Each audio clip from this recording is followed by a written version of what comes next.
প্রকৃতি যেন অনুকূলে নেই বাংলাদেশের।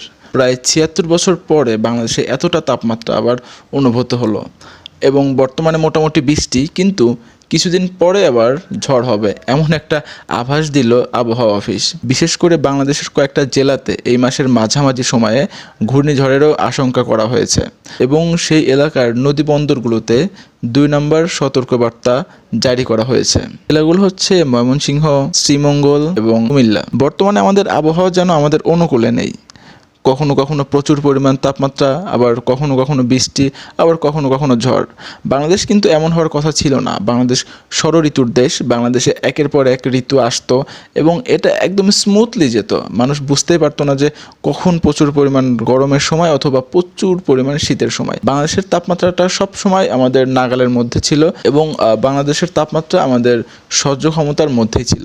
কিন্তু বর্তমানে কিন্তু দেখা যাচ্ছে বাংলাদেশের পুরো একদম বিরূপ চিত্র। বাংলাদেশের তাপমাত্রা এখন প্রায় আমাদের সহ্যের বাইরে চলে গেছে। তো এর জন্য দায়ী কারা? অবশ্যই আমরা দায়ী।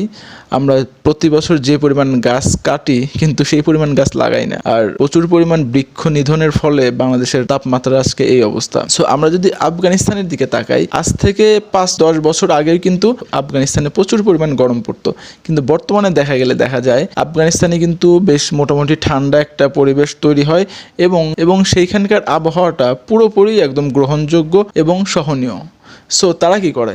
তারা প্রচুর পরিমাণ গাছ লাগায় এবং আমি মনে করি যে একমাত্র গাছ লাগানোর জন্যই আফগানিস্তানের মতো মধ্যপ্রাচ্যের দেশেও, যেখানে প্রচুর পরিমাণ গরম পড়ার কথা, সেখানেও তারা ঠান্ডা একটা আবহাওয়াতে এখন বর্তমানে তারা বসবাস করছে। তো বাংলাদেশে যদি এমনটা হয়, যদি গাছ লাগানোটা বাধ্যতামূলক করা হয়, তাহলে আমার মনে হয় আগামী ৫ থেকে ১০ বছরের মধ্যে এই তাপমাত্রাকে আমরা নিয়ন্ত্রণে আনতে পারবো। সুতরাং আসুন আমরা সবাই গাছ লাগাই বেশি বেশি করে এবং আমাদের বাংলাদেশকে বসবাসের যোগ্য একটা দেশ গড়ে তুলি। সবাই ভালো থাকবেন, সুস্থ থাকবেন। খোদা হাফেজ।